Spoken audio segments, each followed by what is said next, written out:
Eric suspects Holly's lie. Clyde double-crossed Tate's communication fails. Days of Our Lives reveals that Sloane Peterson Brady reluctantly left Leo Stark to babysit Jude Brady since she had a new customer to meet with.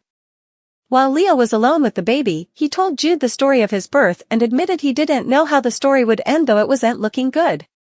Still, Leo promised to cover Jude and was pleased to get a smile out of him. At the DiMera manse on Day's occasion, Eric Brady had a catch-up session with Nicole DiMera before reuniting with Holly Jonas in her room. Holly hugged Eric and sat down to talk with him while Nicole made a phone call. That led to Holly thrashing with her hair while acting like someone might slipped commodity in her drink at the New Year's Eve party. Eric recalled how Holly always played with her hair when she was nervous and allowed she might get in trouble as a little girl. Although Eric wondered what Holly wasn't telling him, she stuck to her story about not being suitable to flash back much of anything. When Nicole returned on Day's occasion, she verified that she'd be at Jude's christening along with Holly. Eric said it was passing at St. Luke's and that there'd be an event at the cantina. Subsequently, Nicole suggested having the event at the DiMera manse rather, but Eric didn't want to put and wasn't sure Sloane would go for the idea. Still, Nicole rattled off a list of reasons why Eric should agree and got him to yield. Once Eric took off, Nicole and Holly had some mama-son cling time as they planned the bash. Holly didn't want to talk about New Year's Eve presently, so Nicole was fine with fastening on the future. At Tate Black's halfway house on Thursday's DOL show, Teresa Donovan put Sloane on the case since Justin Kiriakis had his hands full defending Xander Cook. Sloane met with Tate and Teresa, which led to her suggesting a plea deal since Tate could avoid a lengthy trial and be guaranteed a light judgment. In fact, Tate might indeed get out with time served and be home soon enough. Tate incontinently shut down the idea since he didn't want to maintain shamefaced to commodity he didn't do. Teresa allowed. It was a good option since Holly might no way back up Tate's side of the story. For now, Sloane told Teresa that she'd file a complaint and try to get E.J. DiMera removed from the case on grounds of bias and non-objectivity. It was a liberty, but Sloane felt they should at least try.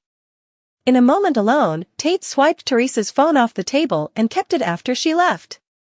Although Tate didn't have Holly's phone number, he decided to reach out to her on social media. Tate sounded eager to make sure Holly knew about his arrest, jail time, beating and halfway house saga, but that idea didn't work out.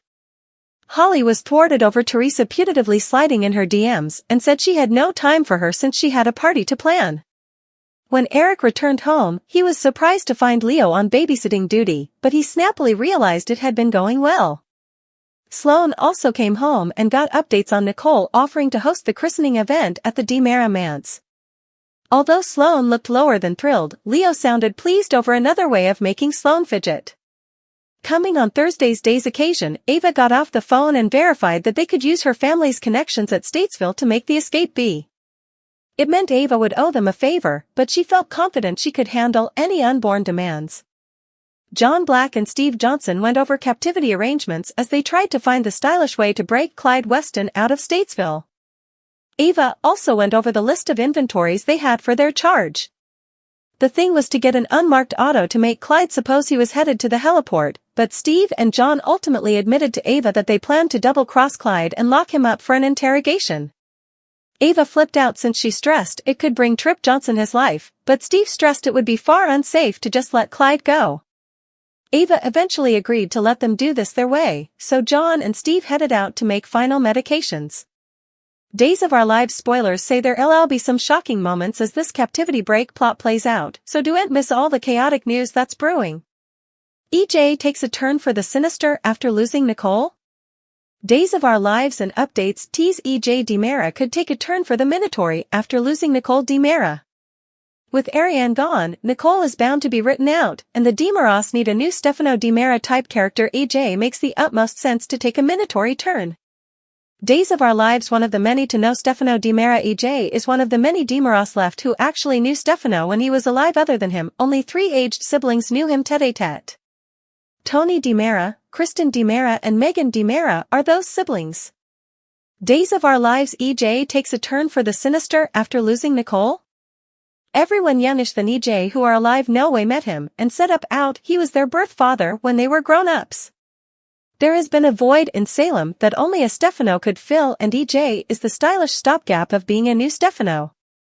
Stefano DiMera can have a minatory side but only under constraint, and indeed under constraint, but he's no Stefano, or he'd have ended Clyde Weston himself. DOL Kristen DiMera can't be the Phoenix. Kristen may have had a Phoenix tattoo, but she can't be the Phoenix. Indeed, her most evil plots don't measure up to Stefano's.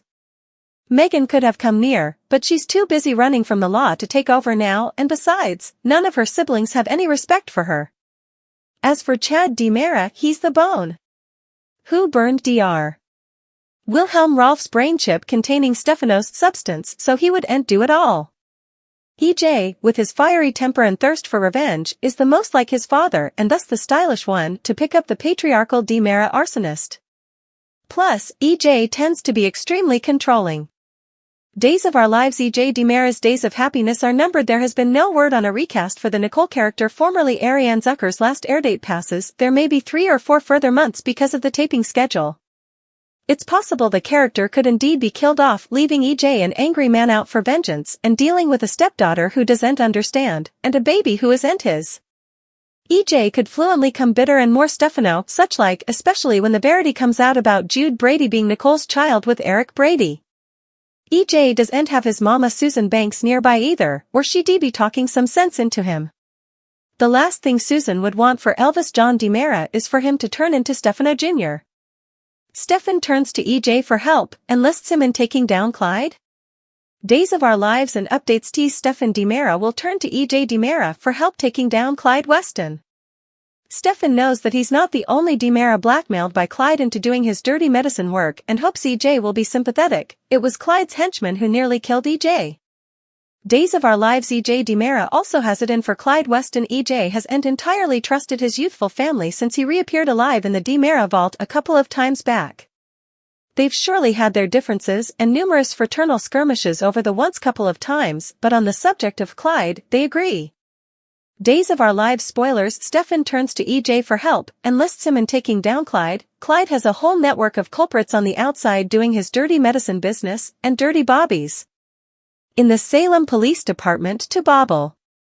Stefan is enough sure he can move EJ to help him when he tells him he's now working with Harris Michaels to take down Clyde. Clyde has braked his role one little bit, although being in captivity does make effects a little inconvenient. DOL Gabby DiMera is in danger. It's delicate for Stefan to trust EJ as well, as he's seen him do some dirty DA dealing in his time, but he tells him his woman is in peril. Gabby Hernandez DiMera has formerly had a leg broken to educate her assignment and she lost her capability to bear children when she was confined to head. That makes Statesville an indeed scarier place for Gabby, and Stefan knows that there have to be dirty guards and perhaps indeed wardens there for that kind of thing to be. On that, EJ agrees. Many times back Orpheus managed to hack the computer systems and free convicts at his picking, and he and Clyde are likely still working together.